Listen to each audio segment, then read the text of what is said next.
Hola, buenas tardes. We are live. Typically, we do this a lot later in the day, but my guest lives in France, and I did not want her, and I'm sure she didn't want either, to be up 4 day in the morning trying to do this live. So thank y'all for joining us now. Um, in case you happen to be new here, my name is Adelia Bourchade. Although most people know me as Picky Girl Travels the World, I am a financial educator and coach who left the United States not quite 10 years ago. It is May. I will make 10 years abroad in July. And on this channel, we talk about like all the financial things you didn't learn growing up. We talk about solo travel, and we also talk about living abroad and what that is like and how you can do it too. If any of those things are of interest to you, hit the subscribe button. That is the only way to make sure that YouTube continues to bring my videos to your feed, like when I go live like today, or when I upload new videos. So I'm super, super, super duper excited about today's conversation because I have been meaning to ask my guest on for a while, and between undiagnosed ADHD and perimenopause, my brain forgets things. But I asked and she said yes. So, without further ado, we will get this conversation started. Remember, if you have questions, drop those in the chat because, like the title of today's video, we really want to talk about the real deal about living in France. Hello, Hello. hello. Come. Um, could you introduce yourself to the people? Sure. Hello, everyone. I am Diedre from Diedre in Wonderland, and I am a Jamaican, non-EU, living in France.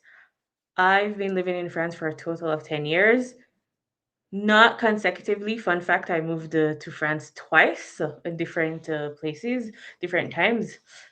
And I currently work in HR in France, helping foreign employees sort their paperwork and just do general HR admin things.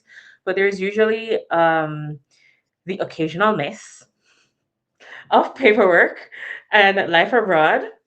And so I help out with that. I myself go through it personally. And I also coach women on moving to France. And so this is just generally who I am, what I be doing, and it's nice to see you. And thanks so much, Adelia, for having me. Oh, you're We very, are very ADHD welcome. undiagnosed perimenopause. Like I was just like checking all the boxes. Like, okay, so are we twinning This or what? this time of my life, it has been a wild ride. It really has. Okay, so um, you're originally from Jamaica, Indeed. and you mentioned that you moved to France twice. First question: was moving to France your first time living abroad? What does the first time living abroad, what does living abroad mean for you? I think that's a, yes and no. I would say my first time living abroad was when I was 2 years old. I remember only tiny bits of pieces of it. I lived in the Bahamas with my parents. And so, a fun fact, I missed one of the critical hurricanes that shaped Jamaica's culture, etc., at that moment. And then, so that was like my first life abroad. And we spent like about a year or two there, which completely messed up my accent. And so after moving back to Jamaica, I struggled with having like a authentic Jamaican accent because I picked up a Bahamian one. And so even now I still struggle with certain Jamaican terms. So that's, I would say, that's like my first move abroad. France though is my first adult move abroad where it's like conscious, where I chose it myself. So I guess you could say yes. I did spend a lot of time in the US growing up. Basically holiday, every single holiday you could think of, I was in New York. So that's about a quarter of every year for a decade in the US.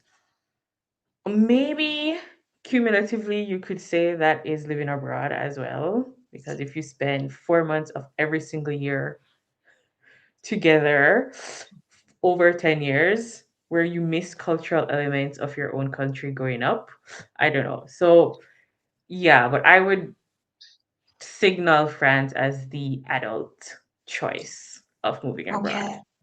So then that, of course, leads to the question, why France? Why France?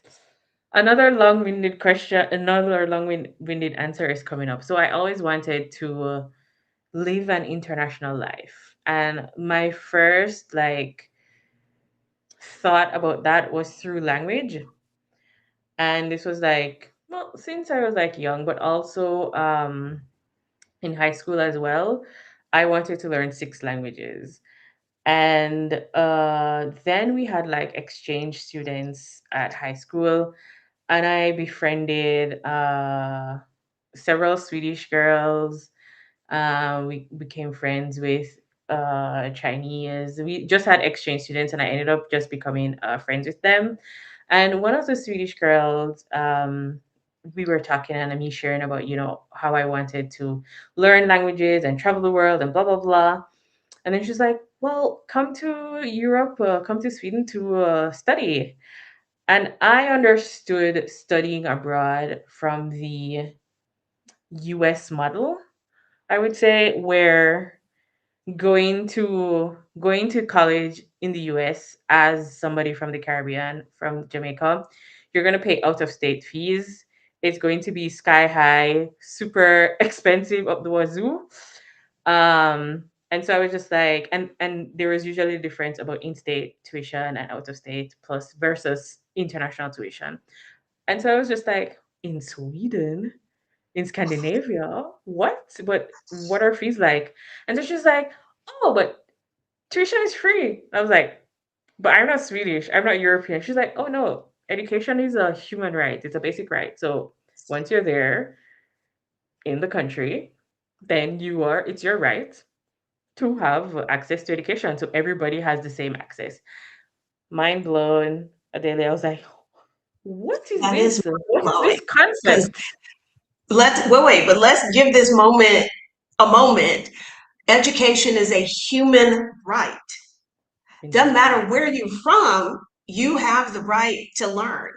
That that is mind blowing. Particularly for folks from the States, because in the US, there are very few things that people have rights to other than guns. But go ahead, continue. Yeah.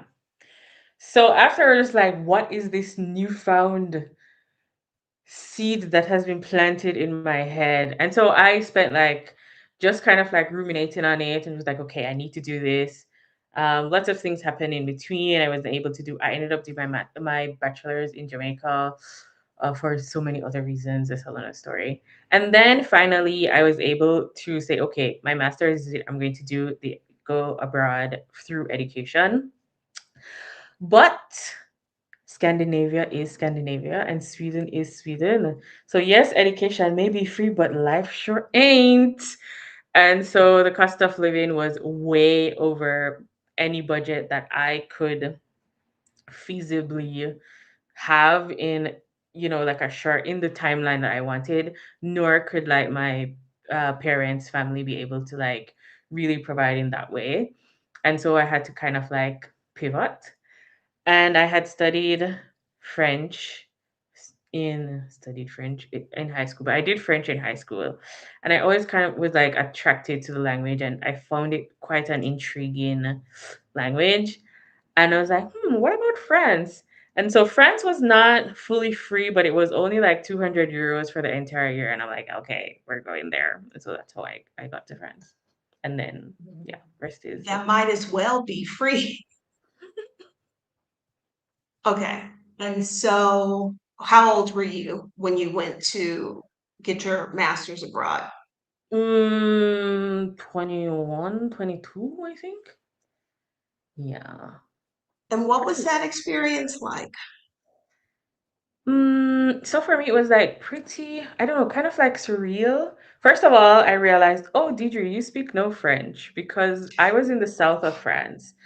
And for reference, if we have French people on this live, I apologize in advance. This is not what I mean, but I think a lot of since we have we tend to have exposure to the US market and media and etc. I'm just trying to create a reference point.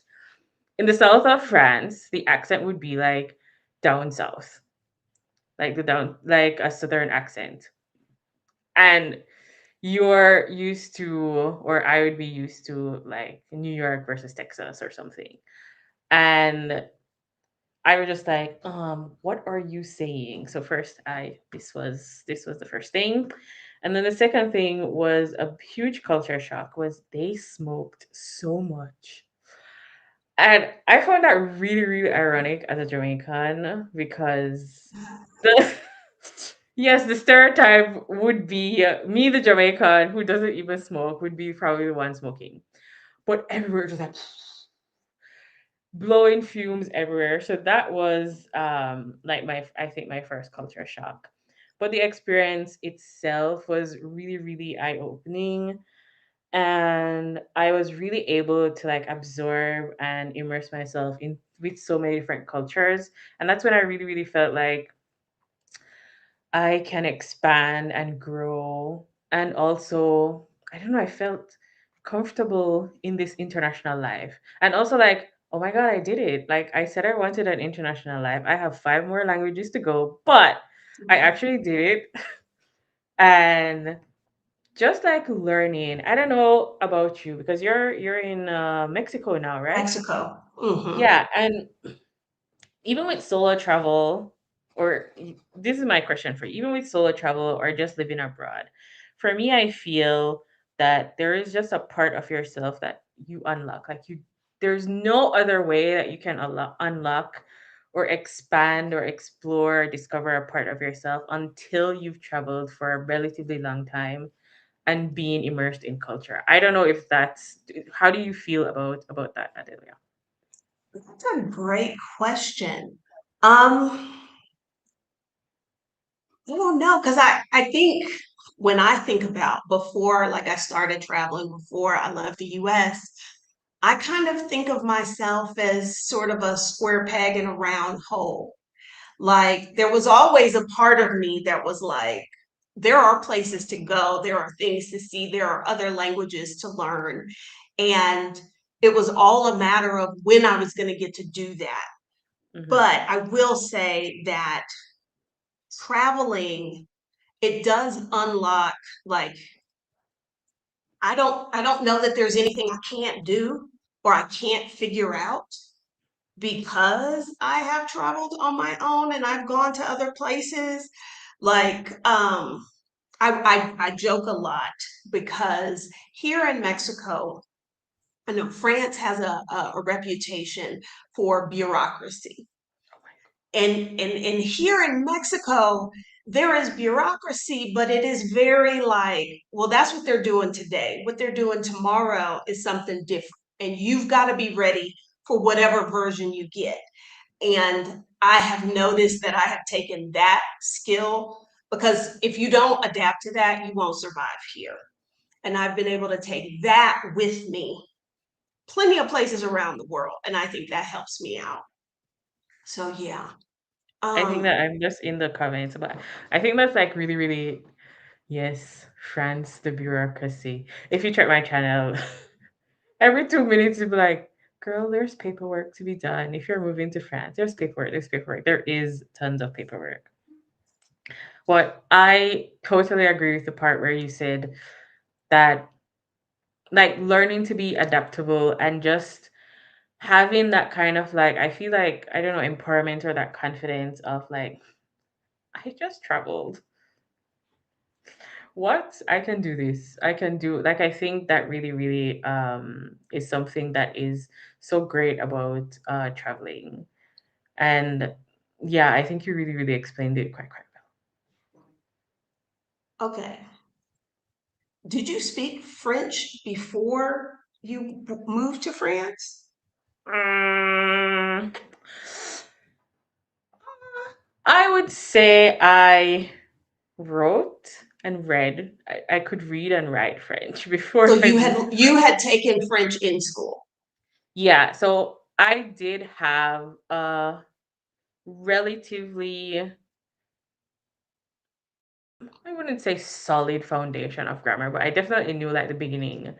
You know, it was not my first time encountering the present tense in French or like basic grammar rules. Like this was pretty cool.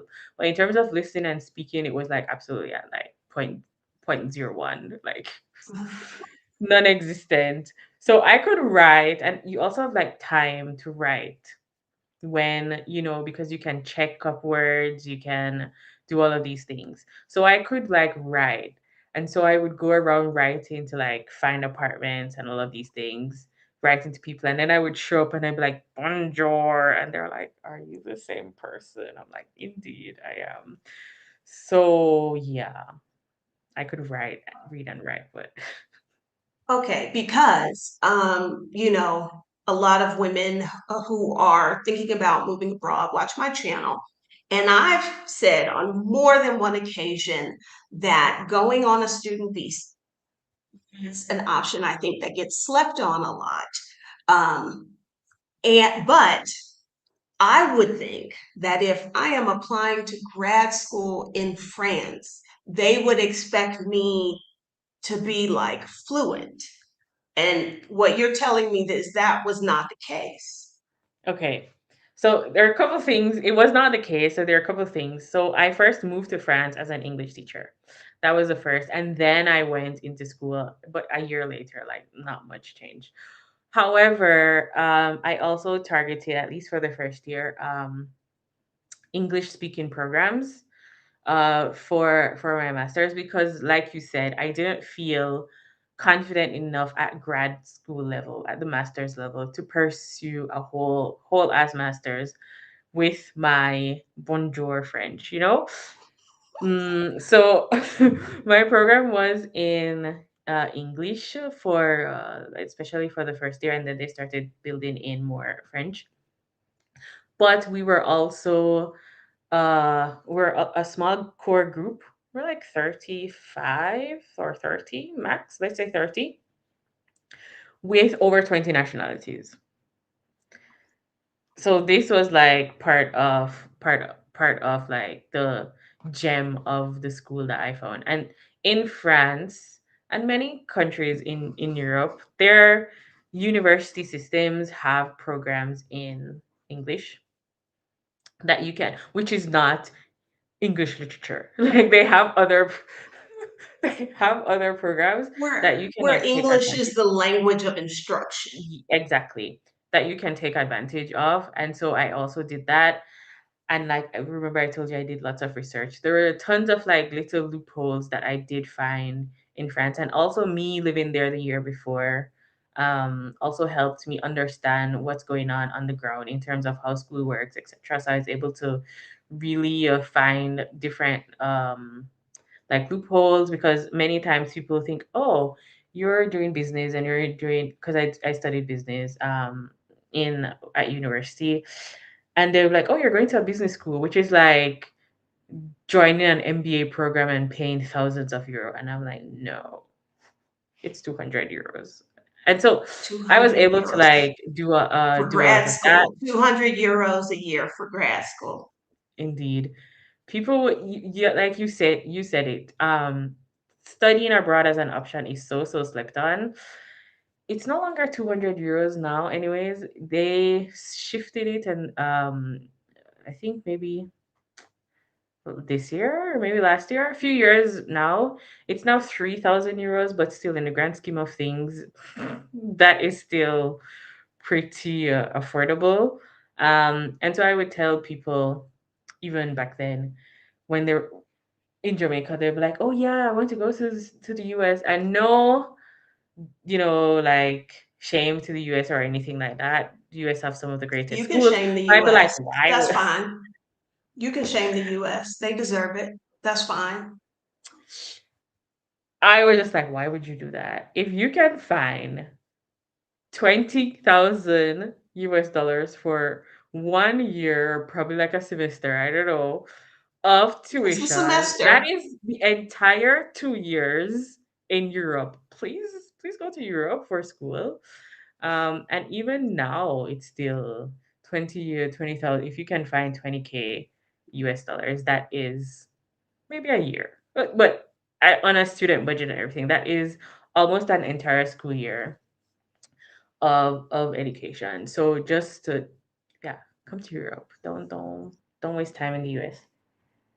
So when you got your job teaching English in France, your thinking was, let me get the lay of the land and then eventually go to school? Or did that just kind of evolve? No, it kind of evolved.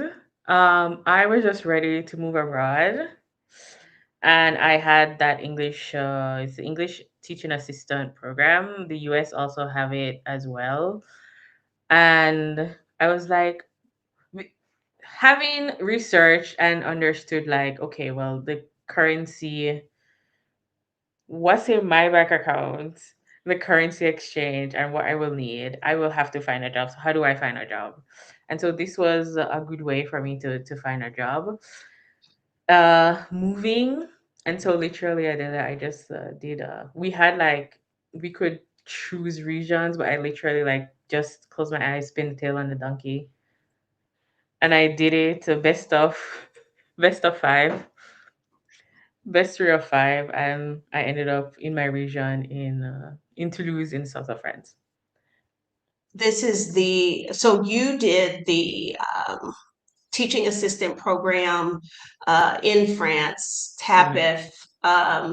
Spain has a similar program um, that you, as an English speaker, are then employed in like schools to assist with those kids learning English. Okay, Yes. it's okay. Now, I know in Spain, if you come on that kind of visa, I don't think it like counts as much if you decide to get like long-term residency. Is France Mm, that way? I need to double check. It's shifting a little bit. It's shifting a little bit the way it was. Back when I moved the first time, this was 2009. And so things, the borders were a little bit freer. Things were a little bit freer. So it was much easier to like switch over. You could also um like work a second job. Like it was, at that time it was more of like really quite a temporary work permit with a lot more freedom. As time went by, for France, they did restrict it a little bit more in terms of what kind of work you could do, but it was still a good way, because you're on the ground. It was still a good way to shift over into long term, like more long term residency. So that is possible, and that was also the second way I moved to France during the pandemic. Fun fact. Okay, So because I yeah. was I was going to ask you about that. You said you moved to France twice. So you initially moved as an English teacher, ended up going to grad school for a very affordable price. Hmm. And did you leave France after you finished grad school, or did it take a little Um. while? So I ended up spending like a total of like maybe 5.5 years in France. So if you have 1 year English teacher, then so a master's in France is 2 years because they have two levels. So I did 2 years, and then in between I did internships, and then you are able to, which is another thing why you why I agree that studying abroad is really like a slept on place, because many times you have like a year or two to find a job or continue living, etc. So I did that, and I did find a internship that would lead into a job, but then the company restructured and my position was deleted, supprimé, deleted. I don't know. This is the wording. I don't know. I don't know have the English words anymore, but it was Well, no longer. I went through a similar situation where my position was repurposed. The staffing unit that they used for me, they repurposed it, and then was like, uh, don't know what you're gonna do, but your job don't exist no more. So yeah. Pretty much. They're not as nice to say repurposed. They literally said supprimé, which means deleted, like a big old X. And I wasn't able, with the time that happened, I wasn't able to find a eligible job to convert, to finish, to finalize that conversion to like more long term stay. And so that's how I left, and I roamed around, lived in India, Colombia, blah blah blah. And then I was like, okay, I've done all of these things. It's time for me to go back to France now, because this is where I feel most comfortable as an adult. And yeah, so that sparked the second move. Well, let's talk about that. Okay, you lived in India for a little bit, you traveled, you lived in Colombia for a little bit, but you came to this conclusion that France was the place you felt best. Why? What was it about France? One very, very simple thing, which isn't France itself, but it was the experience of living in France, was that my adult self was a French woman. If you remember what you asked, what age I moved to France, I moved to France when I was like 21, 22, and then I spent like about 6 years there. I left, so I learned how to be an adult in France, and this was like living on my own.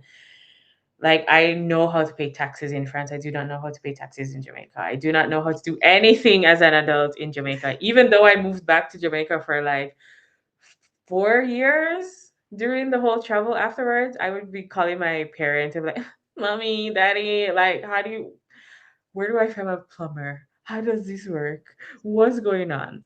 I so I learned how to be an adult in France, and I think that played a big part of me being comfortable in France. And then France itself, I really, I think it's the, I don't know, the expansiveness of the country and the diversity of the country.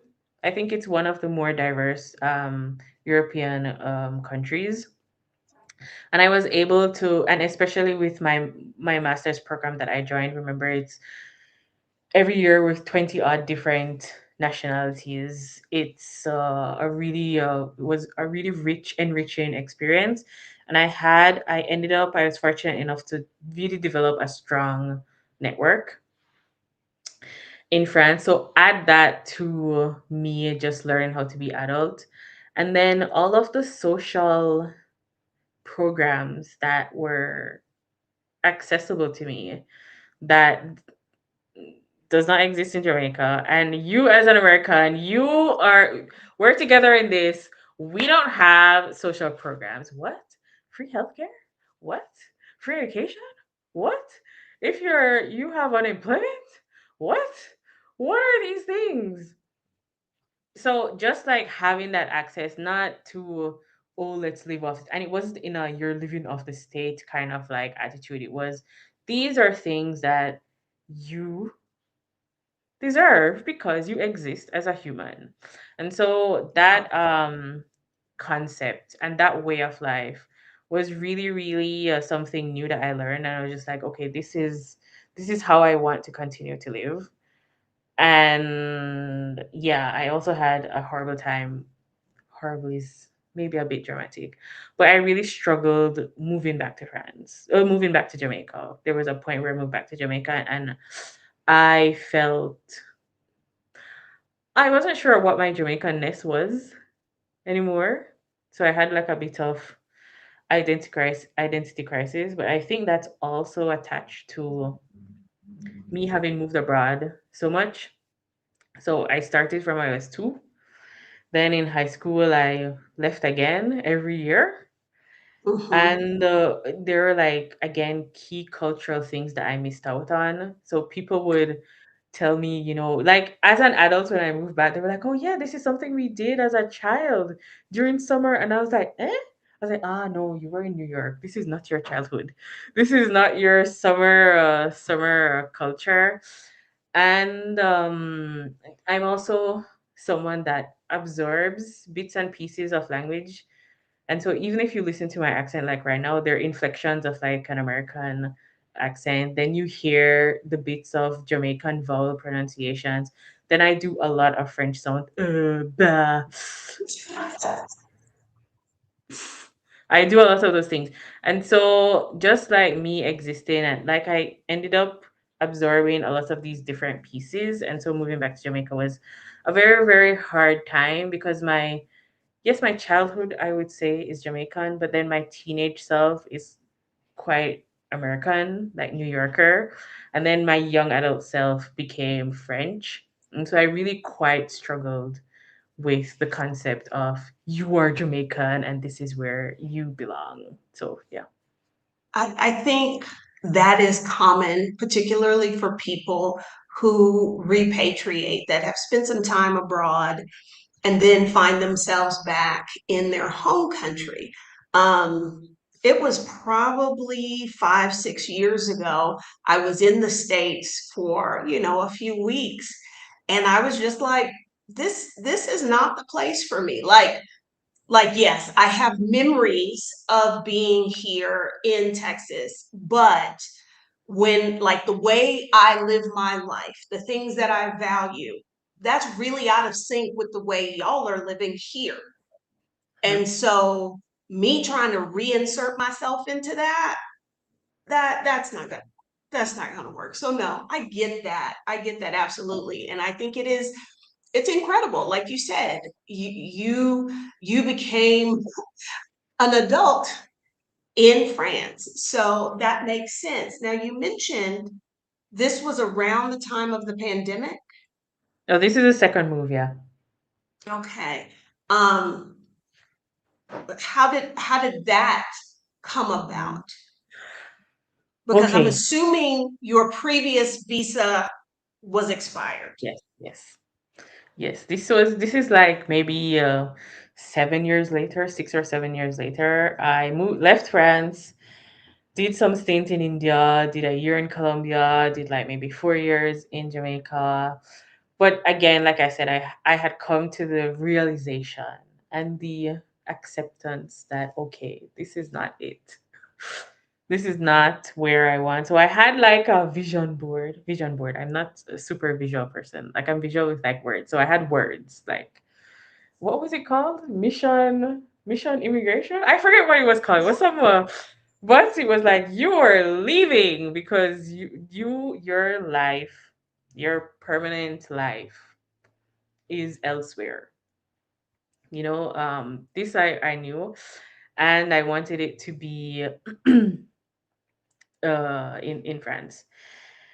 And first, because I think we also met around that time, Adelia, with Glow and Yeah, everything, and because we're solo I traveling. was I was in China in 2019. And when you were saying that, I was like, you know what? Our stories kind of mirror each other's because I lived in Mexico 2017 to 2018. And then I went to Asia, Kuwait first, that didn't work, then to China. And it was like, from I was already an adult when I moved to Mexico, but it was the place that I had the best quality of life. And my best friend was like, because I was talking about, well, obviously I wasn't staying in China. And we were talking about like where I could go. And she was like, why don't you just move back to Mexico? You were so happy there, your quality of life. And so I came back to Mexico in July of 2020. Ah, for me it was the year later. So in 2020, I was going to do my travel influencer life. I had a good momentum and everything. This was like also That's what like I where we remember. connected exactly. It was like really going well. I had 2020, I had like 6 months of contracts, like stamped, sealed, signed, delivered, all the things. Then I went to New York for a travel conference, but also I have lots of family there. And in 4 days, the whole place shut down because COVID, the pandemic, all the things. And I was stuck in New York for several months. My US visa expired while I was Oh there.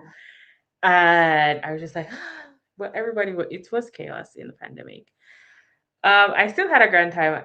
I was again fortunate because I do have a family.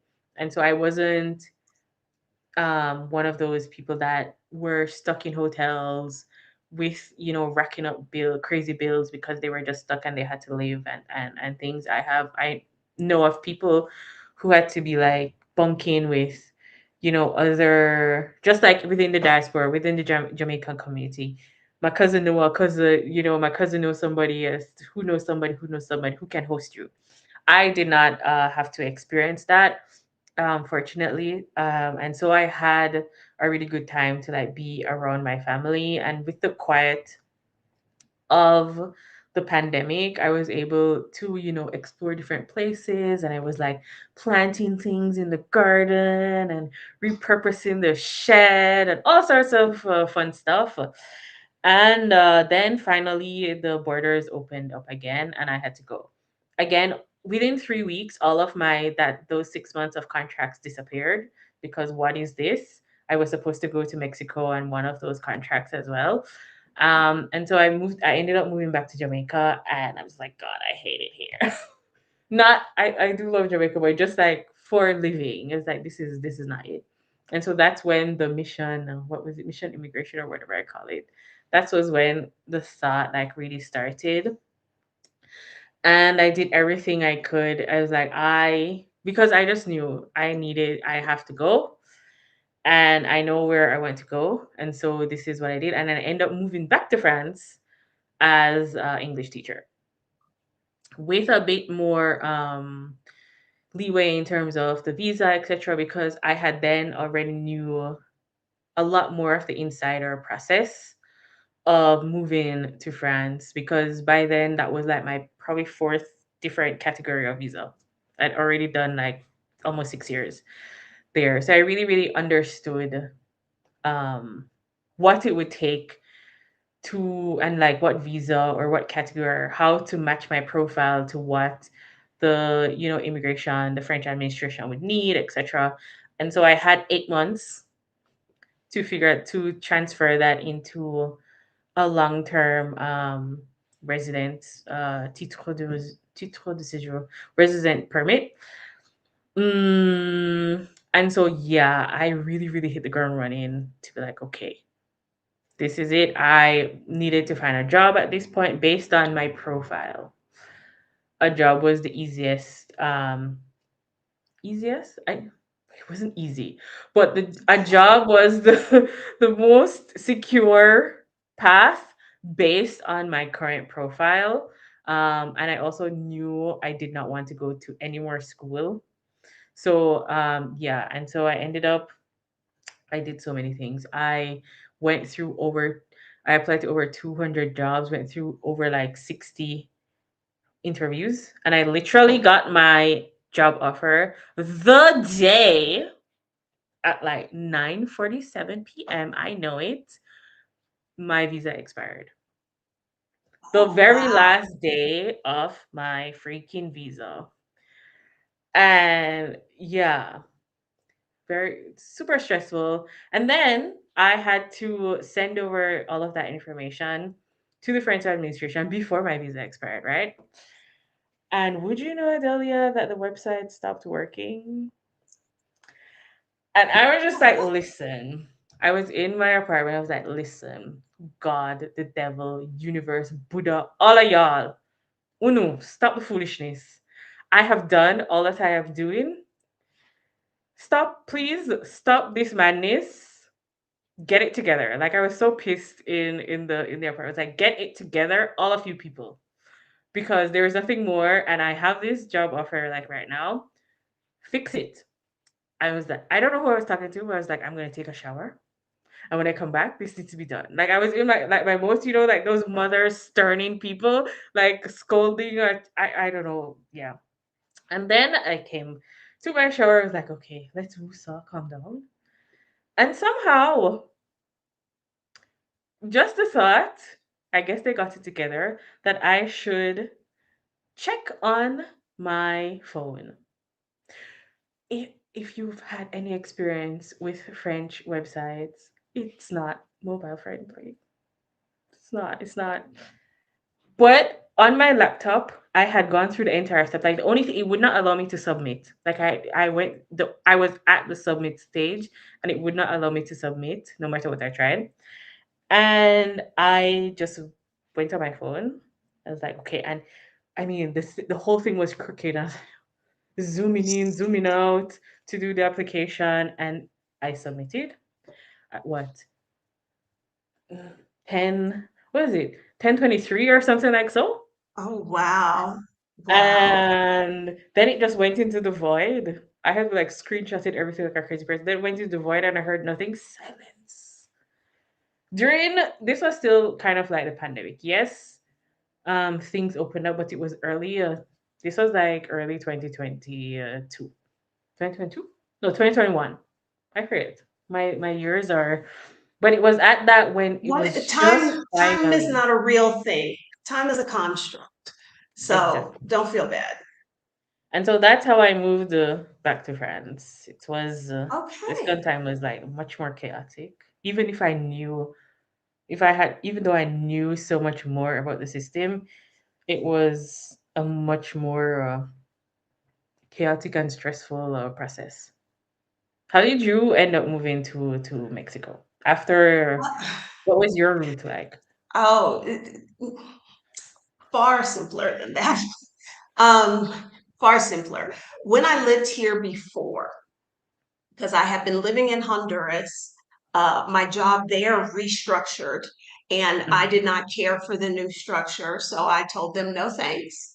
And instead of looking for another job, I decided to take a grown-up gap year um, because I was following this lady named Stephanie on Instagram, and she had just finished hers, and I was like, I should do that.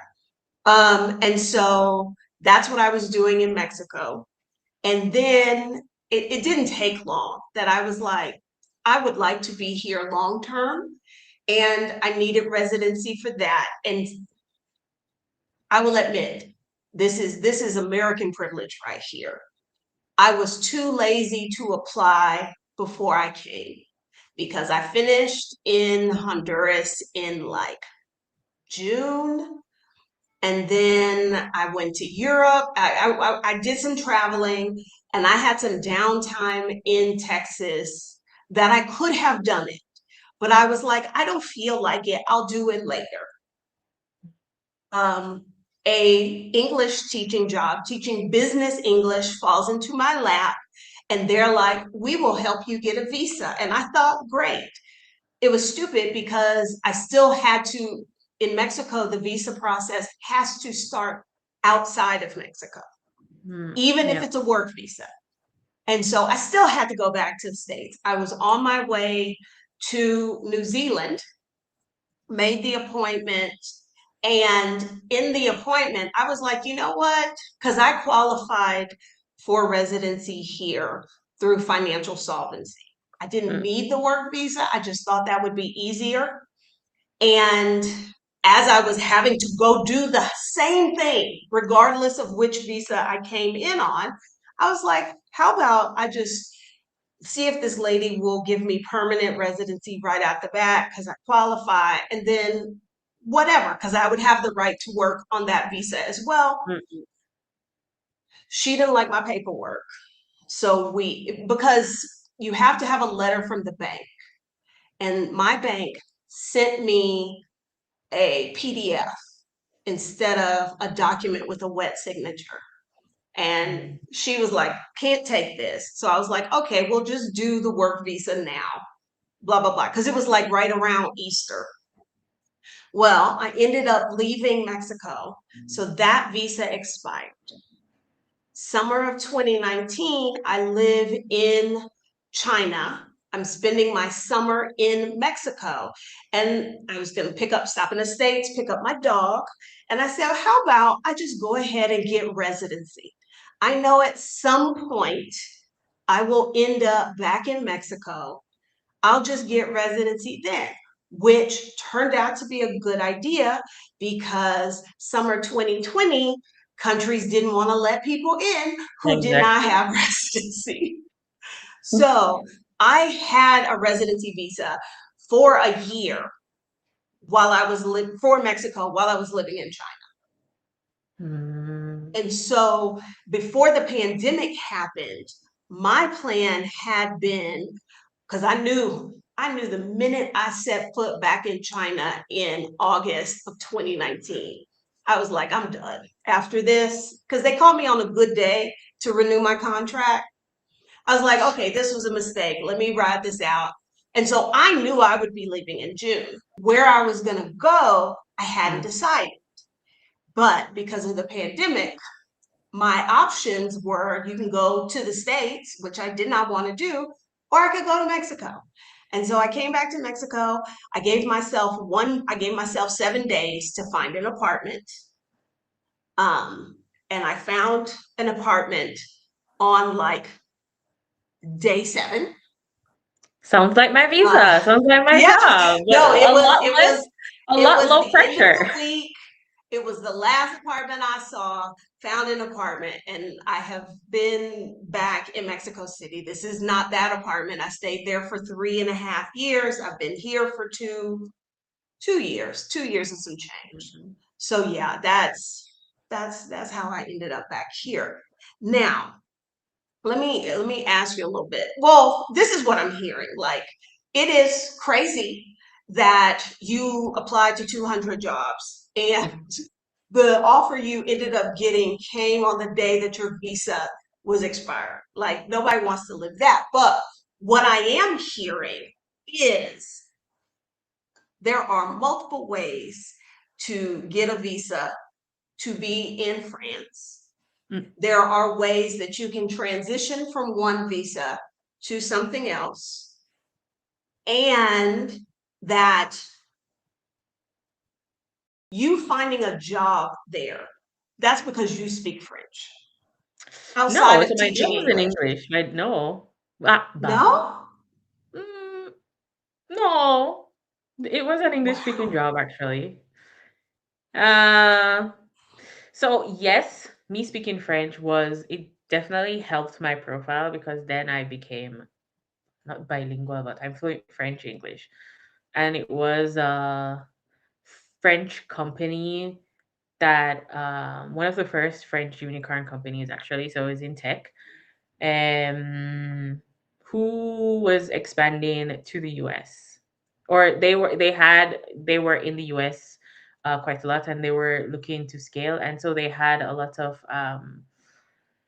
American, that kind of like business, but the default language anyways in the company, even though majority of people were based in France, was English. And so I really did not I didn't even speak any.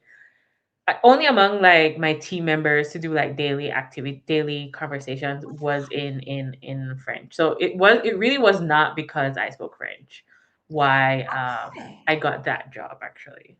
It, this was not like That's that's amazing. That's amazing. But currently your job in HR, that's a French speaking position? mm, still English, but it's more bilingual than the one before when I made the switch because it's HR, and French HR deals with the structure of HR in France is very labor law intensive. So it's structured and it's codified. And so you have to navigate a lot of legalese in French. And so, yes, all the contracts are like bilingual. Even if I work in a company with over 40 nationalities, like everything has to be bilingual because there are just some things that are required to be in France. Like, for example, you should not have. So if you get one red flag for your for your job contract should not be in a different language other than French. Like French has to be a part of that contract for it to be like. Of course, nobody is going around checking through the dossier, but it's a legal requirement that it should be in French. So we do bilingual documents for many things. So there are just like certain rules. I go through payroll, all of these things. Just navigating the French HR system is can get relatively French intensive, but my day to day, as in within my team, it's English. The company speaks English. My team is one French, one Jamaican, and one Italian. So the default language ends up being English. Yeah, but it's like you said, because of all of these factors, I've been in the system so long. It's and I've got this is like again, I'm probably on visa permit number 6. Going through the whole process. I've gone through so many different categories that I really, really have a strong insider. And it's not from, like you said, not from the privilege of an American passport, which is an added element. Like Americans on the live right now, you're also sleeping on teaching English abroad. Like if you want to go abroad, like go teach English because you're part of what's called the Big Five, or sometimes they do the Big Seven if they feel like adding South Africa and what is it, Ireland, one other place. But you're part of the Big Five, and so many countries all abroad. Oh, you're American. You've never taught a lick of English in your life, but you will get the highest paying English teaching job. So if you're really, really serious about going abroad, that's like one angle. But yes, I have gone through so many processes that I do know. And I've also lived in like multiple places in France, and each of the prefecture operates kind of like to the beat of their own drum. And Yeah. so just like understanding like different strategies, etc., is I end up through trial and fire. I Okay. ended up doing this, yeah. So you've lived in France almost a decade. We're just going to go ahead and say that a decade. You've lived there, you've worked there. Um, Studied there, I want being to idle talk, there, unemployed yeah, there. you've done all the things there. I want to talk about France as a multicultural place. And I also want to talk about you being in France as a Black woman. Hmm. Which one do you want to go with first? Well, I was going to say, do you have a preference of where we start? Bomb. Maybe we'll combine them. First of all, let's put the black woman first in the it's there and the racism. It's not the same as American racism. Racism is alive and well in France. It is not. It does not operate the same way. Mainly, a huge difference is that there are structural safeguards in place that blocks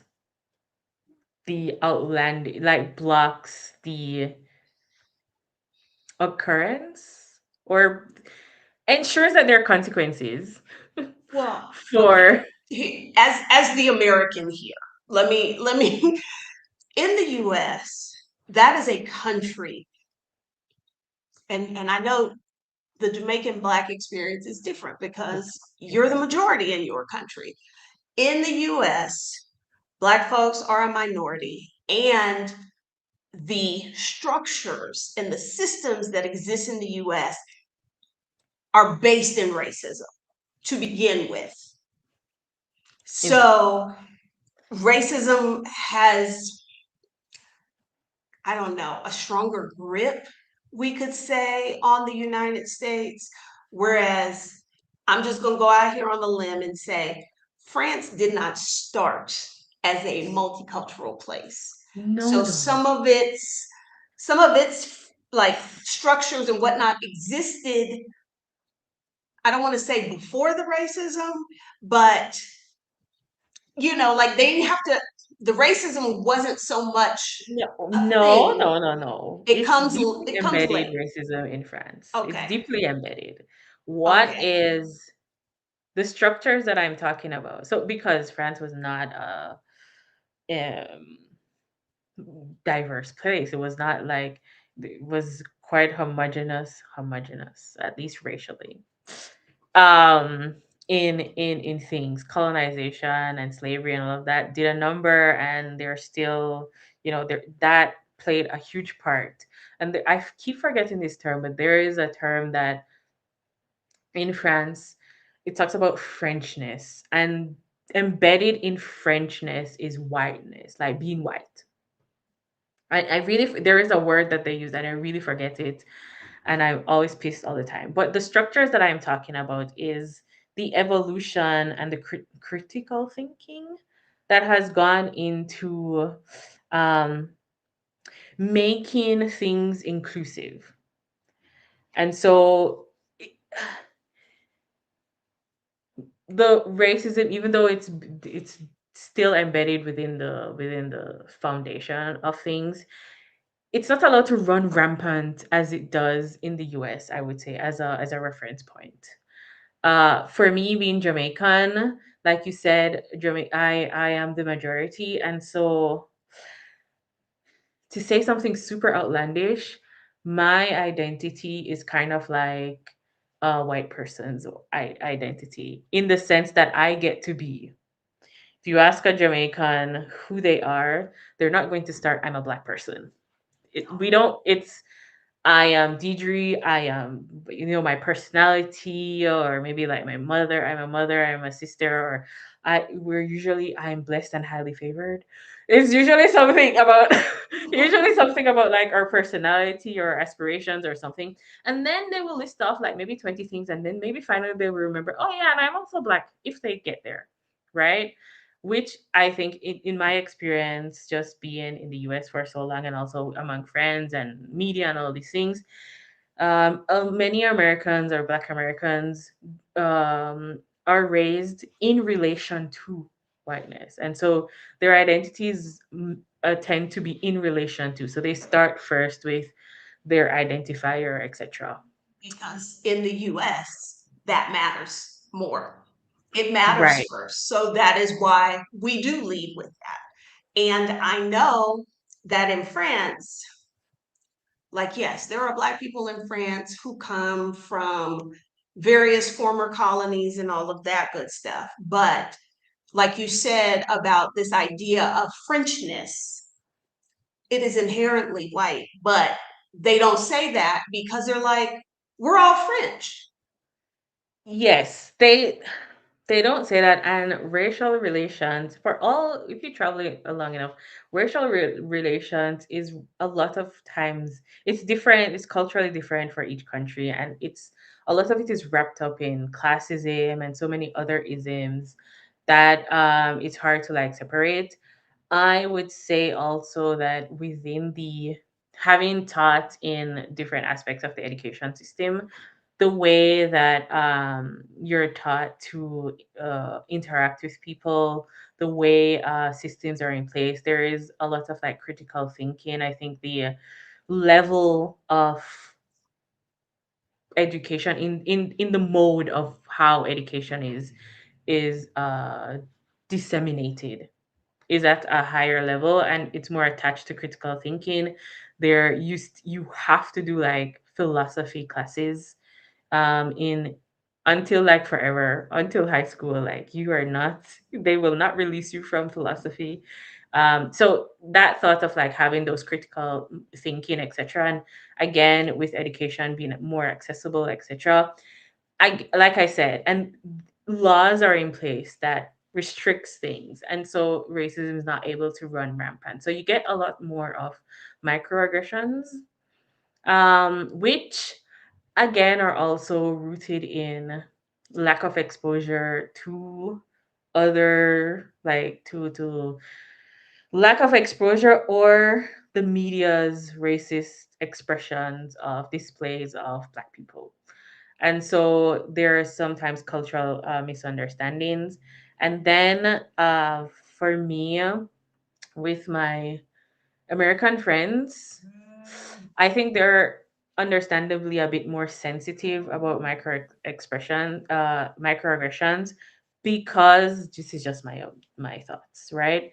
And my experience, because they've lived in relation to whiteness, and so a lot of the scale or how they grade things or score things or compare things is usually against whiteness, and so any microaggression becomes like amplified. Whereas like for me, I am the status quo. So sometimes I miss things. Sometimes it doesn't matter because I'm not like I don't have like that culture of comparing. Like my baseline is not whiteness, like to be a bit. And then I've also been quite fortunate and privileged to have met like wonderful French people. And so I well, of course I've experienced some sort of racism, like microaggression or something, but this is not a part of like my daily experience. And I think that also helps me to not interpret, because some of it is also like the internalized racism that we have, where how we interpret a situation can become more negative or than it was intended, or than it is, because it's based on our perception. Sometimes that has like filters, messes with the filters of how you experience life. And so I think with all of those things, I've just not had super strong instances. And then I think also the safety levels of just me being a black person of the country is different, and so it gives me a certain also additional level of ease where I'm not like checking. I will say though that my identity as a black woman started in France. Like I came to, it's like, oh, you're black. Oh, even though I spent so much time in the US, for me that was kind of like, like a costume I put on. Okay, I'm just performing their culture right now. They're just like certain things that you need to do. Yes, I internalized a few things. Like, if I hear a sound in the store, I'm still like slowing down, like, it ain't me. I still like make sure I have like receipts or whatever. But me coming to the US as a child, as a teenager, during my teenage years, and navigating those things was just kind of like, okay, this is what you do. You put on this costume or whatever, and then you go back home and you take it off and you're fine. But then I moved to France, it's like, oh, you're black. Nothing here exists for you. I don't wear makeup, but there was no makeup. It was like awful. I'm like, please stop the rubbish. Could not find, oh God, lotion. Finding lotion in France was the hardest thing ever. For years, you'd have like two brands, and it was not sufficient for the ashiness or anything that we needed. So, me moving to France, that was when my identity as a black woman arrived. That's That's when I was like, that's when I fascinating to found out me. I was black. It wasn't necessarily in like an aggressive way, but it's just that microaggression of, you are not the default. It ain't about you. I'm like, oh, That okay. is fascinating to me because I would expect that of someone who had not spent time in the US. But I think it speaks to having family around, having the community who, had their basis of their identity similar to yours. That, but like I said, I just think it's fascinating that even after being in the US, it is when you got to France that you was like, oh yeah. Yeah, because I think like the US, I was a visitor passing by, even though I spent so much time. So like I observed, I saw the things, and yes, I had the community of Jamaicans around me, Caribbean, but I also had also a diverse. I had white friends and all of these things growing up when I would spend a lot of time. But I was my identity to the US was a visitor passing Okay. by. I was spending a lot of time, but I was observing. This is what I meant, like a costume. I was passing by. I was like the fly on the wall. Some of it you would get hit by things, but it was not. I did not attach it to my identity. But then I moved to France, and I'm like, oh, you are living here now, and you have to exist in life. And again, I was also by myself, so I also had to. I didn't have people making decisions for me, or also like probably sheltering me from different things. Nobody. I had to decide what food or how to clothe myself. Like those kind of things. Hmm. And so that's when it was like, oh, all those things that you were just watching pass by in New York, and sometimes you participated in it because the culture called for it. Oh, you are all these things now. This is you. So now I was no longer like looking, like I was not the fly on the wall looking onto the bubble. I was in it now. It was like You were that's in when I it. was like, you're black, Okay. Diedre. I'm going to ask this question because I know there are people watching this that have this concern. And you are 100% right. It is a particularly Black American concern that when we're thinking about living in another country, often how do they treat Black people is like at the top of their list because we are from a country that don't treat Black people very well and is removing the legal structure that was protecting our rights. Okay. And so, one of the stories we hear a lot about European countries is I like that if if I was an American traveling to a place, well, maybe not me, because I have a certain amount of skin color privilege. But let's say you're a Black American, they've noticed there is a different way that they are treated before somebody hears their accent or sees Mm, their blue yeah. passport. Like there's a dichotomy there between black Africans that may be there Yes. and folks from the West. Yes. Yes. There is a difference. I'm Jamaican, so I'm well loved. I just need to say, oh, I'm Jamaican, and oh, I become an exotic bird. So yes, there are levels to how blackness is treated in Europe. Let me speak to France itself because Europe is the same way that we Africa is not a monolith. Europe is not, and so let me just talk about my experience mainly in France. There are levels to it, and so I would say Africans are treated. Yeah, they're.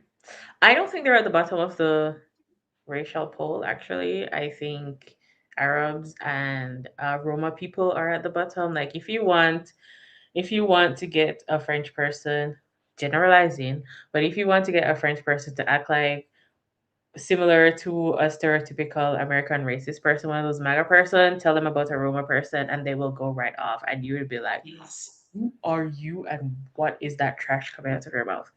And then they have stronger reactions, in my experience, to Arab peoples, and that is tied to their history of colonization in North Africa mainly. And then after that, you get to Africans.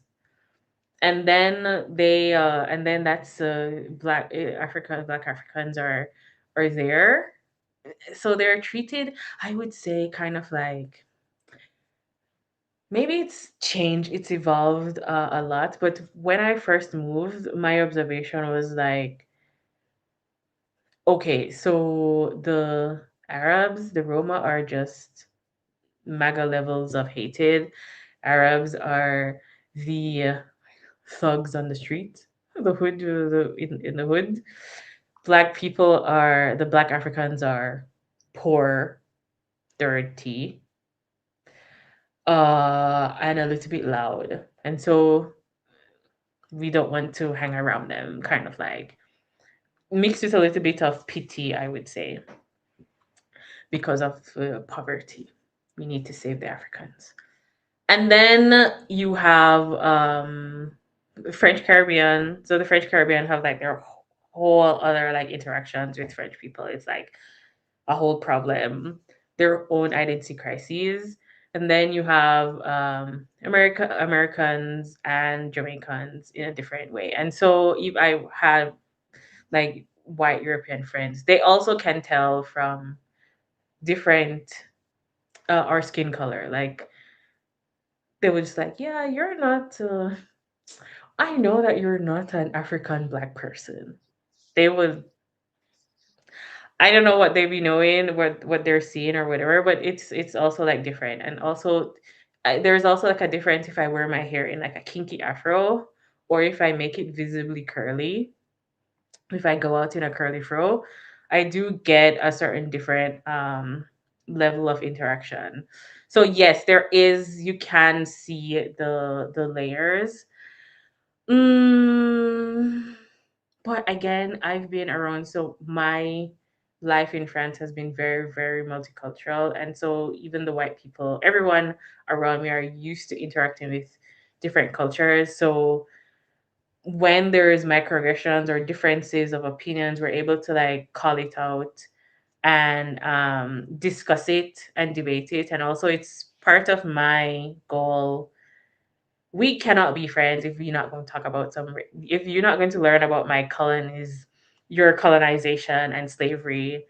And so sometimes this is like sometimes I will go and shock people, because they were like, my last name is McLeod, right? My first name is Diedre, and also my middle name is French. We're not going to talk about the middle name. And they would think, they were like, oh, so are you Scottish? And I'm like, no, no, girl, slavery. And they would be like, then so they would be like shocked because they're like, well, that's pretty direct, one. And then they're going through like, did I offend her? I don't want to offend her. But then they're also like shocked themselves because this was the furthest thing from their minds, because they're accustomed to last names denoting your origin. And I'm like, no, no, no, Yes. slavery. And then after they kind of like process for a few seconds, then they ask questions, or they're like, what do you mean? And so I end up discussing the history of how we take the slave master's name, etc., because of ownership, blah blah blah blah. And then what comes is not after that, what comes is not usually defensiveness or whatever. It's more interest of like, oh, I didn't know this part. And I would get questions or comments of, why didn't they teach us that in school? I've never learned this in school. Or they would go and research things and come back and be like, oh, from your story I read this, da da da da da. I didn't know this happened. Very interesting. And so I think that's usually like my encounter, but there are levels for sure. Super Okay. long, but there are levels. Well, I mean, it is what I would expect. No, it's because we're dealing with that in the US right now. Like, no country, when they talk about their colonial history, they focus on, look at the great things we did, not the Mhm. dirty dog shit we did. Exactly. And the US is the same way in that, you know, they focus on like World War II, how the United States helped bring it into Nazism, but they neglect to talk about most U.S. Americans do not know about the toppling of governments in Central America, democratically elected governments in Central America, so that dictators could be installed. But Yeah, hey, we're systematic supposed to dismantling be of the government, exactly. promoters of democracy, except when it don't work our way. So that that doesn't shock me that people don't know that. So yeah. Well, I okay. This is another question that comes up a lot because the French, not only do they have a reputation for bureaucracy, they have a reputation for not being the kindest when French is not your native tongue. We talk about it, and I am probably the unicorn in the room. I am the strangest person. It is not about rudeness. I don't find them rude at all. Mm, yes. So, cultural differences. Let's put it into context. I totally understand why, especially my American friends and also like Jamaican friends, especially, really think French people are rude. They do also have this image across Europe as well. They're just like a French. Nobody likes the French. But I think there are certain things that we should consider, and that one, the US culture of customer service is customer is king, and you pander to the customer. Also, because your livelihood depends on it and you need tips. This is not a thing. This is much less of a thing in France and in other European countries. Let's talk about France. It's a much less of a thing. And so nobody is exactly similar. Jamaica's are direct, so we don't think it's rude. Nobody is out here. They're not going to pander to you because they don't need your money. If you don't buy anything, okay, cool. And it's also, the idea is that it's your choice.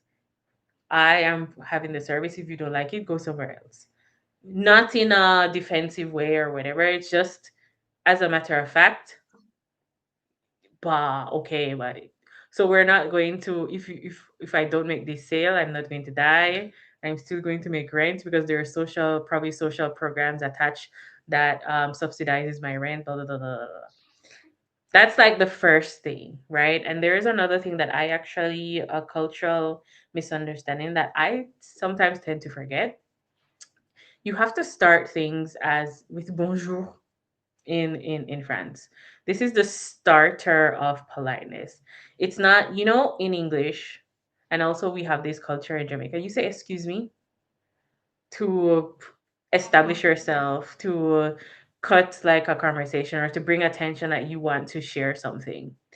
This is not, so to say excusez-moi is not, it's not exactly polite. It's not the marker of starter of conversation. And so sometimes I forget, even when I'm talking in French, my default is like, excusez-moi. And they're like, no, no, no, because they're just like, They're like, hold up, you getting mighty aggressive. you didn't start right. And so, Yes. and that they might become a little bit more dismissive or less interested. Excusez-moi can also be, uh, I don't know if the word is aggressive, but it's a bit abrasive in French, excusez-moi, even if you say it politely. And so it's bonjour. If you don't start with bonjour, it's you've started wrongly, and they're not pandering to you. And then if you Paris is also big city, also in the north, colder. That is a thing in my reservation. Everybody's moving fast. Paris is very much like New York, in not necessarily in aesthetics, but you have that phrase, New Yorkers are kind but not nice. Hmm. Parisians are kind but not nice. So they have places to go, people to see. They're busy, busy, busy. They're walking through. It's gritty, maybe not as gritty as as New York, but very similar in that kind of like attitude and experience. And you are encountering hundreds, tens of tourists every single day. as a Parisian, asking you the same questions. It is not their fault. It's no one's fault. But you be tired. Even me, I'm just like, today is really not a day. My manager just pissed me off. I really don't want to answer any tourist question. And so a lot of that gets wrapped up into not polite. Do did you run into any issues? Because a lot of people, a lot of US Americans hear these stories about, like, I was trying to use my French. Like, they get mad at you if you Yeah. speak English, but then they also get mad at you because your French isn't great. Yes, they are notorious. French people are notorious for that. They're pretty bad at this. One in their defense, and I think also because I spent so much time in at different levels from kindergarten all the way up to the end of high school, and even like vocational, like second tertiary school in France in the education system, they practice a level of language perfection where French people are really, they would prefer not to speak to you in French, in English, because they feel their accent is bad. And it's not the perfect way to say this or that, because they also have that in French. You must have the perfect way of doing this, da da da. And so they will refuse to talk to you in English because of this. Or, so that's like the grace that I will give them. But then they're also really, really bad at, they just sometimes this is, yeah, I they just decide that your French is somehow nothing unlocks in their brain. They don't understand nothing. And you'll be like, I am literally speaking to you. So I will be talking to them in wonderful French, and they insist on talking to me in English.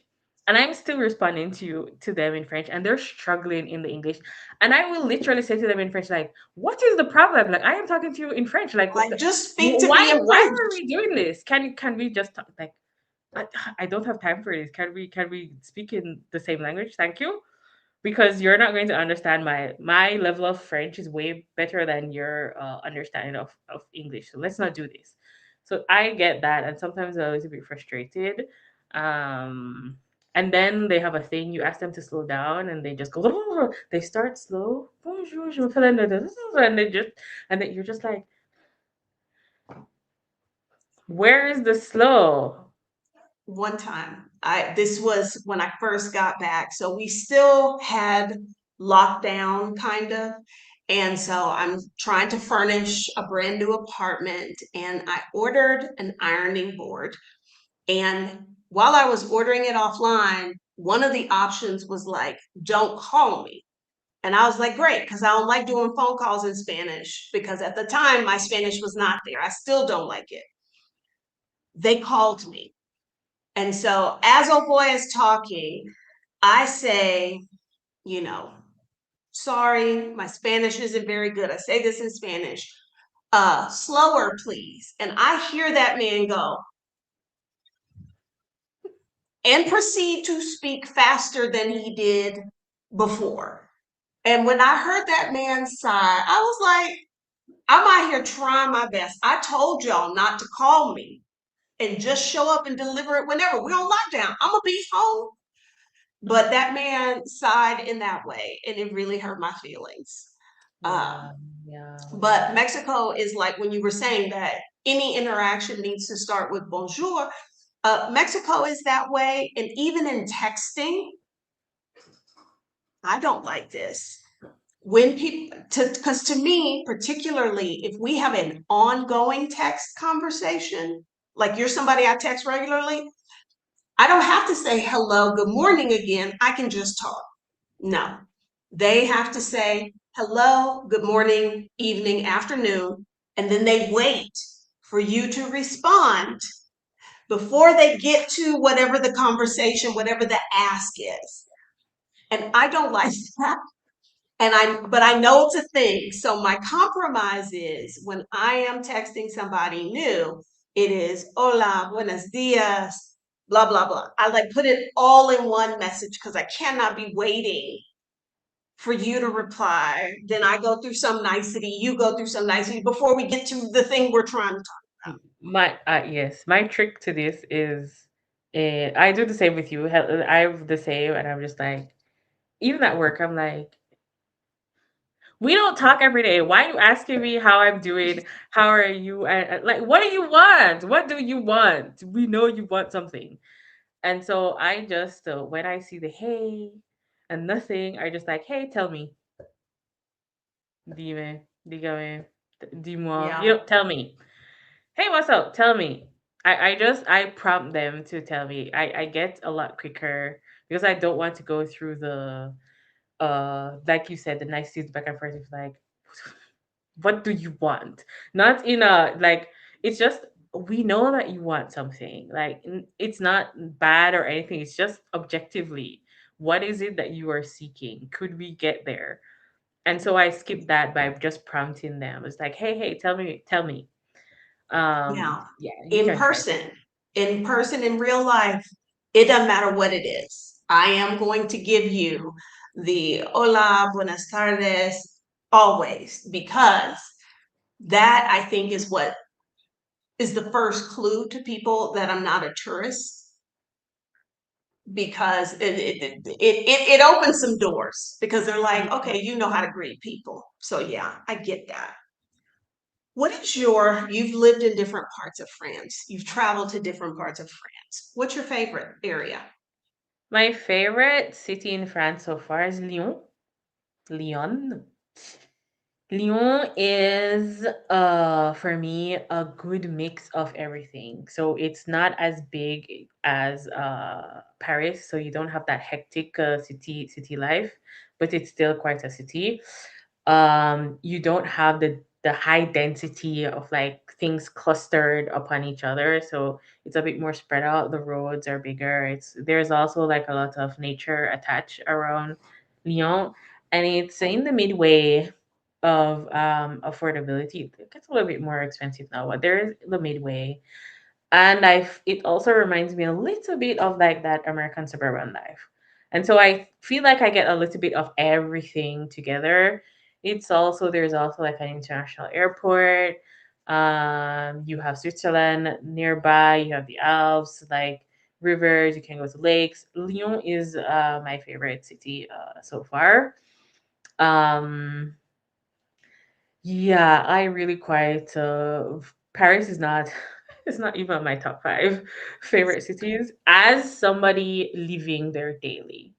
The daily standard of living in Paris is absolute shit in comparison to the rest of the country. You're just like, why has my budget tripled and I just drank some water? What's going on? The standard of living, the quality of life that you get in Paris is relatively, I think, no bueno. And yes, I I see all of these videos of people and they're like, look at this 2 square meter apartment I got for 4,000 euros. And I'm just like, so thing in the US, especially if you're from like Texas, it's just way bigger. Things in the US are just way bigger. But Paris takes it to the next level where you're literally in the size of 2 cars stuck together and you're paying like if 800 that. euros and you're just like, And guys, and the and you toilet don't is the toilet is outside. down the hall. Shared with 10 people, huh? And yeah, it's also Paris is dirty. Yeah, like all my New Yorker friends that come with like Paris is dirty. I'm like, this is a dirty ass city. And like, have you been to New York? I'm like, I have been to New York, and New York is dirtier, but Paris is dirty too. Like, stop it. And so I don't. Yeah, it's quite. I understand fully why people fall in love with Paris as a tourist. There's so many things to do. It is the life, the heartbeat of the of France, and so many things that you'd want to explore or experience is based in Paris. But as a daily, le quotidien, the daily life is not so great. We have some questions over here. Yes, we're going to get to those. Can you talk a little bit more about English teaching opportunities? Um, are there age limits attached to like TAPIF? Yes. So I haven't checked really recently, but up until 2022, for sure, I can confidently say the age limit is 35. So if you are 35, that is the last year to apply for TAPIF as an American. Not all countries that do the TAPIF program have up to 35. Jamaica has 35. That's also, I moved back to France at 35 because I knew that deadline of like, yo, pandemic or not, your ass got to leave. Some countries is 30 for TAPIF, English speaking. Um, you also, the salary is not that great. But again, if you do not live in Paris, it's doable. Don't go if you're doing TAPIF, don't go to Paris. You will starve. You will suffer. Don't do it. Yeah. It's more of a way to get your foot in the door. It is But not like don't do it in Paris.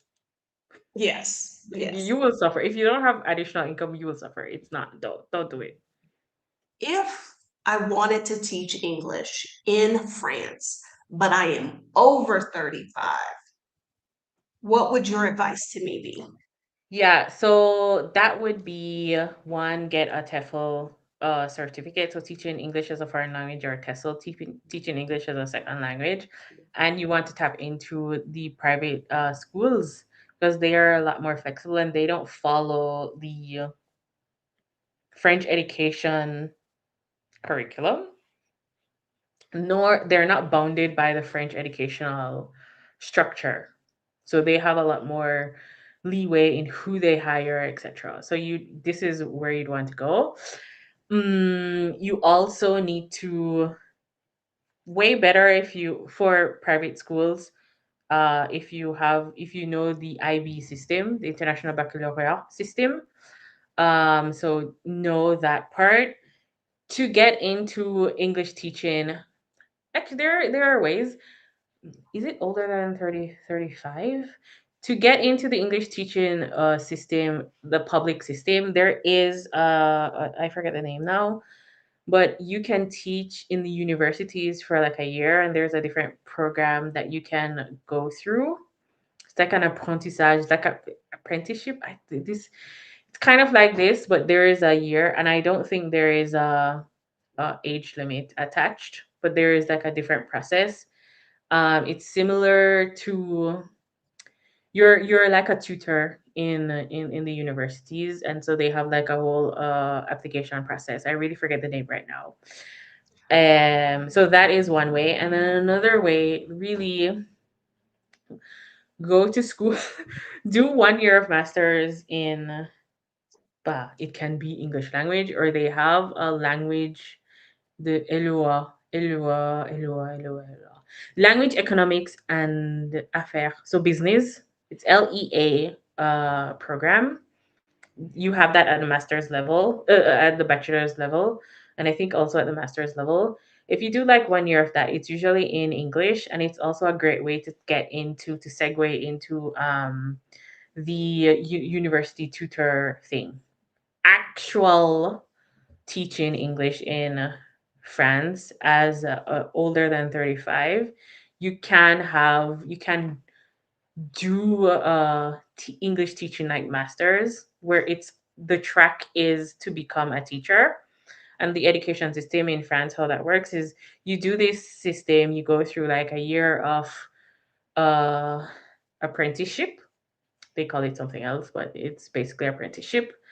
And then in France, you don't really get a choice of where you go as a teacher. You're just placed somewhere else based on like certain factors, etc. They place you, whatever. Those are like the general routes to go if you're over 35. But I just listed a whole bunch. So Yes, yes, we're very appreciative of that because I don't, y'all know this. I don't want anybody thinking that their age limits them. Now, I moved back at particularly 35. if you're talking about like a country in Europe or what have you. Now, like I was a certified teacher in the States, and so I taught at international schools abroad. I went to China when I was 43, 44. Wait, that's China like 7 stopped. years ago. Why you look like a 28-year-old. What are you saying? Well, thank you. Um, they don't issue work visas after people are like 59 or 60. Mm-mm. But that doesn't mean everybody does it. There are certain parts of the world where it is more difficult. There are certain places in the world where it is easier.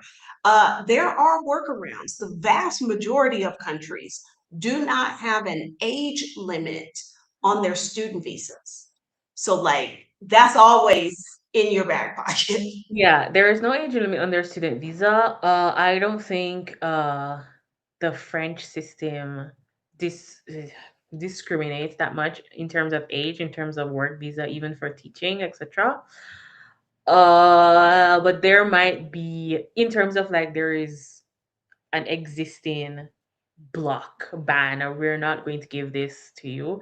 But yes, there might be certain prejudices, or it depends on like, it's going to be really tricky if you're, it could become tricky if you're older person over 40. I think is still kind of young, but like let's say 50 or so. mm, Entry level English teacher, that's a little trickier. uh they're expecting a bit more of like at least mid career or something. And you can, it doesn't mean mid career as a teacher, because there are ways that you can orient your experience. If you have training experience or whatever, you can orient your experience to fit into teaching. But it wouldn't be at, you would struggle, I think you would struggle at getting an entry level job at like this age, etc. So it would be more of like a mid career sort of like position.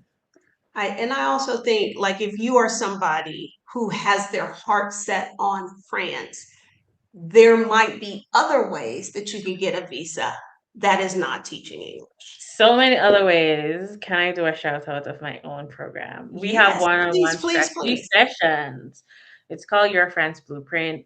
It's where I, like I said, in the earlier, if you were not here earlier, I do coach women on moving to France. We're looking at different avenues of how it's not just teaching. There's several visa categories that apply so many different ways. And so I do have a France blueprint one-on-one strategy session to like really map out your France move based on like your situation and with my like insider know-how. So yeah, Trying to there's at copy the least link now. But all of the links are in the description. yeah. But in case you're like, oh, I need to click that link right now. Okay. Well, I noticed the the chat like all of a sudden started pulling things from earlier today. So I'm trying to scroll back to where I was before. So give me Yes. a moment. There I won't was a share everything. I blocked lots of time for and everyone. it's So late at night for her too. So I'm not I'm trying to keep also, you. fortunately for everyone, I'm a night owl, so Okay. All right. So Simone wants to know, do you plan to move back to Jamaica? move back? Absolutely not. I already did move back, and I know it ain't for me. So no. I will share. Let me be a little bit more vulnerable in things. A lot of my immediate family do not live in Jamaica anymore, so that sort of like tie does not. I don't have strong ties to Jamaica in this way, and parts because I moved around so much. I absorbed so many different types of cultures, and as I think I was just somebody who was always oriented towards international living. So, my friends or people around me or kids, they were like, when you grow up, where are you going to be? Where in Jamaica you going to live? I've never, Jamaica's never been, even before I left the country or like knew what my vision of traveling or whatever was going to be, Jamaica has never been the country where I saw myself retiring, like growing old. I never really had another place, but I knew there, like I knew how I wanted to feel, but it, like Jamaica was never an image that popped up. So I don't have strong ties to Jamaica in that way. I'm deeply Jamaican, and like this is also like my identity mixed up with a whole bunch of other things. But planning to move back to Jamaica is that bahano. Say No, that. Okay. Simone. Okay. I interviewed another lady who moved to France older. This was some years ago. So I am curious because one of the stories she told about she lives in some little small French town and trying to make friends for her. It was really interesting. If y'all been here a long time, that was the lady where the man asked if she wanted to go see his jungle. It was weird. It was weird. So I am curious, since you kind of came to France as a younger person, how is it to make friends? Do you have tips Mm, for foreigners who would like to build a network there in France? okay. Yes. Maybe I don't know if you talk about it in your on your channel here. Maybe for people who are here. Third spaces. There's the concept of third spaces where it's neither your work, it's neither your home. It's a third space where you go for entertainment, cultural, for hobbies. Third spaces are a lot in France. There, if you have a hobby, listen, it don't matter what your hobby be. If you have a hobby, collecting rocks, there is an adult club for you in France. Guaranteed. Okay. I have friends who are historian cosplayers and they go around frolicking and galloping and gallivanting in parks in historical costumes, whatever, like there is a club for you. Find it. It's oftentimes it's also subsidized by la mairie, the town hall of your town. Find there are tons of social programs in the town hall that you can join. So if you plan to like move to France, that's one way that you make friends.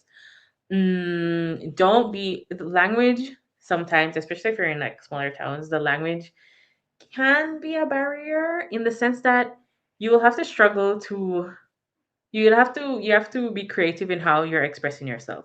But it's not a barrier in that people won't talk to you, but you cannot be afraid to talk. The aim, like you have to approach the foreign language as the aim is to be understood. Did you understand me? Did I understand you? Even if I had to turn my head upside down and walk sideways for us to understand, did we communicate and understand? Mission accomplished, job well done, you're speaking French. This is also how I approached learning the language. Do not have shame in this. The point is to communicate. And so don't, this is, you have to like overcome that. Talk in your broken French. People will wait, they will take their time. They're a lot more open and communicative, and your world, it's not just like acquiescing to them or trying to like assimilate. It's not a matter of that. It's that your world will unlock, a bigger world will unlock when you engage with the language at whatever level. Walk around with their Google Translate or whatever. So like engage with the language and don't be like shy about it. Third spaces. There's also a very simple thing is they have language exchanges, and so again, I tell you, there's a club for everything, and so there are networks. I don't remember any of the names right now, and also the ones that I know are like from way back when. But there are like social media apps or whatever that are literally cultural exchanges where you meet up together for an hour. First 30 minutes is in one language, the next 30 minutes in the other, or you speak in French, they speak in English, and you have coffee, you exchange about daily life, and it's a way of practicing the language. This is a huge structured thing that occurs in France. And yes, sometimes it's, and you will inevitably find someone that you connect with, and that takes it expands the friendship more.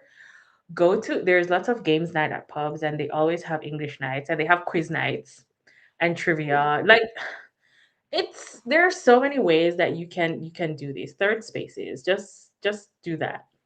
So you didn't run into people kind of feeling like, I already have my friends, no new friends. Like, these are the people I Um, grew up with.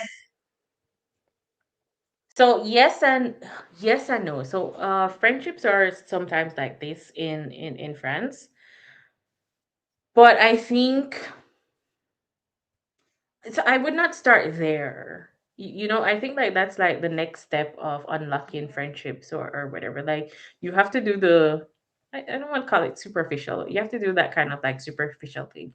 You have to go out and be social a little bit. You have to like share things, cultural things. Yes, indeed, you may not become, they do insulate a little bit. And so even if you're on a little bit better than acquaintances, you're still not friends in the way that you would imagine. But I think that comes with the territory of living abroad a bit. I think also, if you and also there's cultural differences where as Americans, or even Jamaicans, we're we also do extroversion as uh being friendly, as friendliness. So we're asking how do you do, and but we don't really care too much. Sometimes Jamaicans care. I think Jamaicans care a little bit more than Americans stereotypically, but we do practice extroversion a little bit more as a form of friendliness, and French people don't do that. They don't find that genuine. And so it will be harder to arrive at friendliness, to have a friendly conversation with French people, because they're not performing extroversion. They're not, hey, hey, how are you? No, they're not doing a lot of like that small talk that can help to like break the ice a little bit. So sometimes it does get a little bit insular. One trick, you want to be with people who are travelers as well. Like, there is, even within your country, mm, in France, like, if you really want to develop a quicker sense of friendship with French people, th- th- go find French people that travel, that lived in a place other than France for more than 3 months. These will be your people, because you are also someone who is living in a place less that's not your home for longer than 6 months. And so you already have that common ground. And like you also shared, Adelia, it changes how you travel and how you interact. It People who are travelers, it's a different No, that's an excellent piece world. of advice, because those are the people who are going to, they're going to understand because they've also done that. But they're also going to be more, I would say, open and understanding in a way that people who ain't never been nowhere aren't. So no, that's an excellent piece of advice.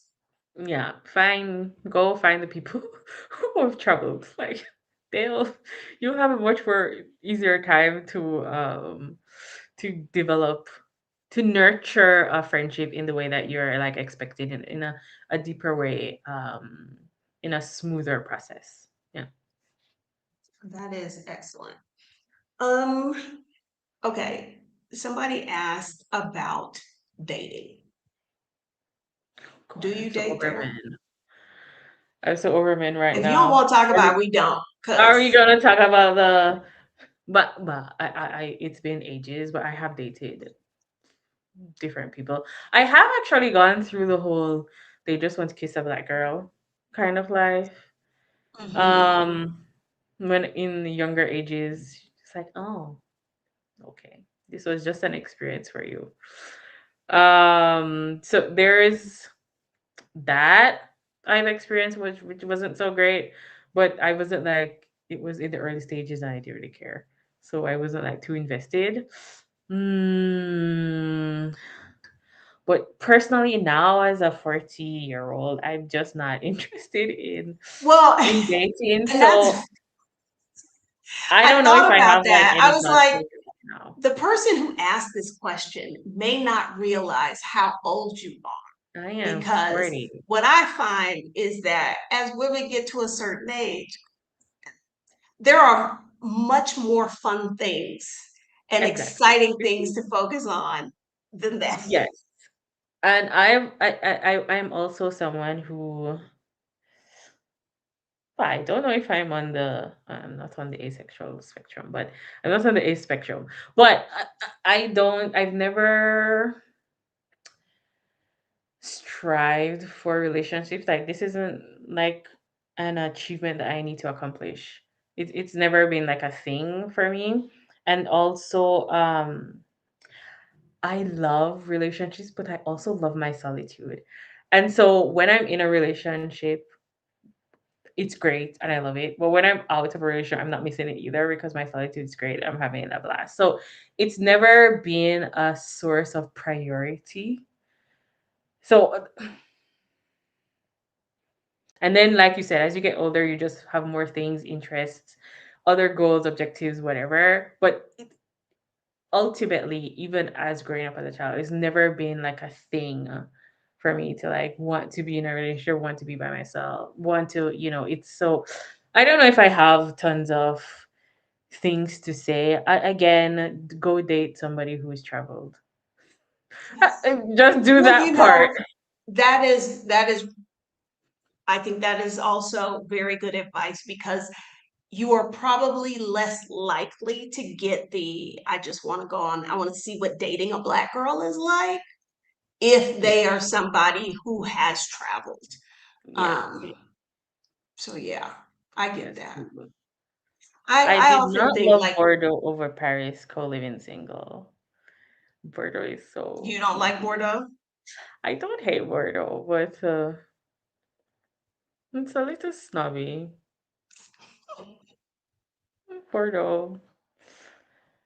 Because Bah. where all I have should you spend more lived in time there, but yeah. France? Huh? Where all have you lived? Toulouse, Mulhouse, Paris, Lyon. I spent some tiny bit of time in Bordeaux. Uh, those are the core parts, like where I spent. So it's like 4 or 5 cities where I spent like at least like a year or so. Um, and so that's in the south, the west, the south, southwest, west, north. I haven't gone east or center yet. The center of France is like the boondocks. It's middle of nowhere, just like, or Jamaicans will be like Baka God back. Ain't nothing there but tire companies. But yeah, so Lyon, Toulouse, Mulhouse, Paris. I would say those are like my four core cities. Okay. Okay.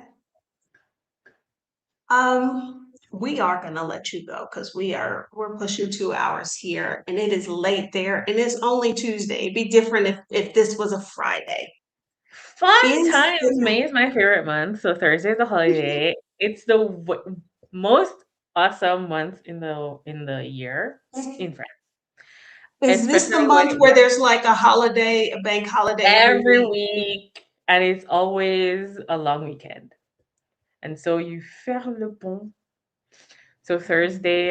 So yeah, every week it's a 4-day week. So this is I love a that. good thing. I But love yeah, that. If but don't you worry. had to get, Hmm? no, go ahead. I'm saying don't worry about like the time.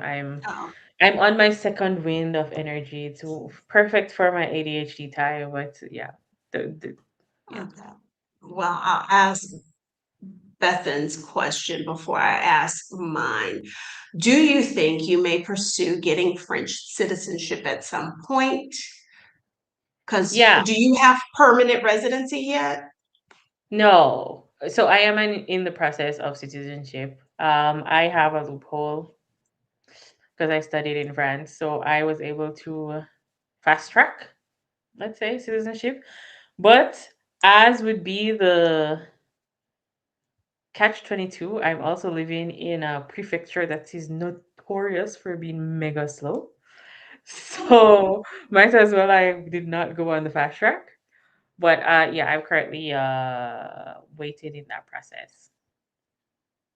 So And when did that become something you wanted to do? Or was that something all the time, kind of like in the back of your mind?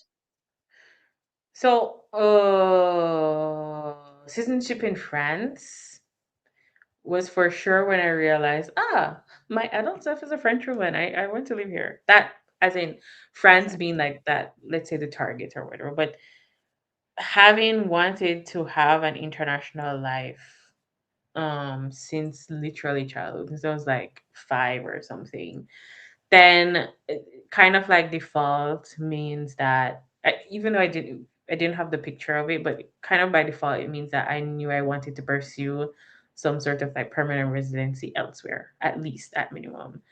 So I think it was just a matter of where, and so it turned out that it's France for now, and so yeah, we're just waiting through that process to see what unfolds. Okay. Okay. If I'm a woman watching this video and I am thinking that I want to move up to France, what what advice do you have? Come talk to me. Like Okay. that's as far as So, I got is think I want to move to France. mm, I actually I did a video about this yesterday. I'm sorry, but I literally did a video about this yesterday, where it was about are you ready to move to France? And I had like four categories of thing, and part of it was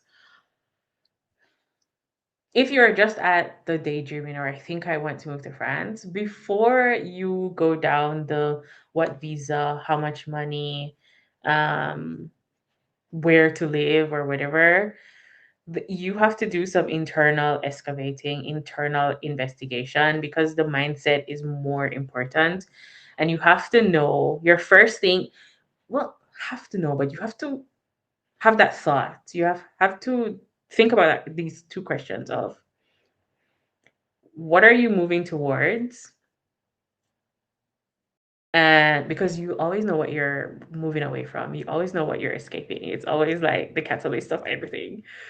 But you need to know very specifically what you're moving towards. You have to understand future orientation because what you're moving away from is not enough to endure when you arrive.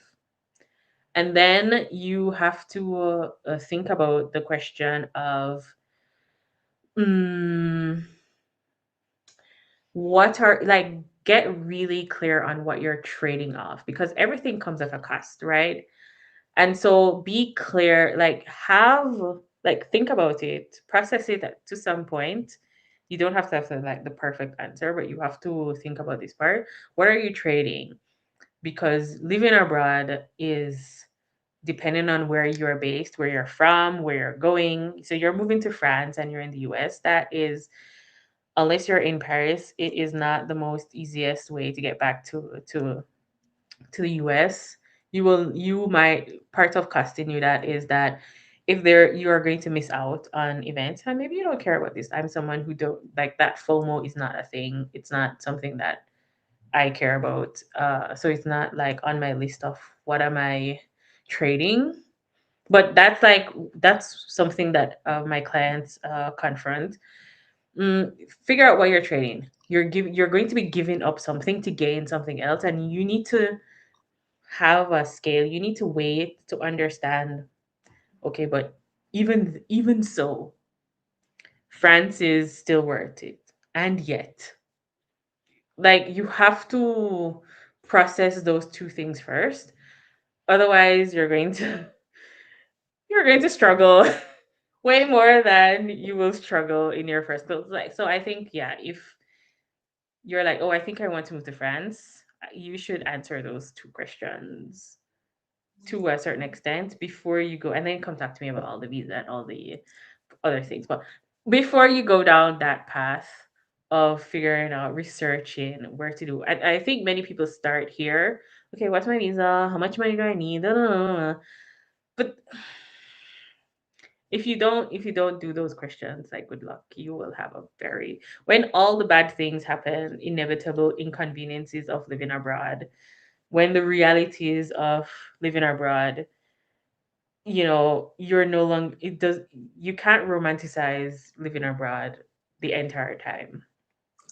When those things fade away, you will be left with a big blank, and then you will struggle. So do those things. I agree. Because, being gone for almost 10 years, you start to notice a pattern with the people who end up having to leave because it's wherever it is you end up going to, that place has to kind of be worth the trade-offs Mm, because there will be. And if you're thinking, oh, there won't, no, there will be trade-offs. And you've got to like the new place so much that even despite all of that, you're like, this is the place that I want to be. So yeah, no, or your I agree or with your you. new life, the way that it is so much. Yeah, and yet it has to be, there has to be a level of that. Yeah. Okay. As I said, in the description, there is a link to Deidre's one-on-one calls. There is also a link to her YouTube channel where, hey, if you're thinking about moving to France, that is where I would start. There's also a link to her book Oh um, yeah, I have a as proof well. copy here. The map It's back to you. the man back to you.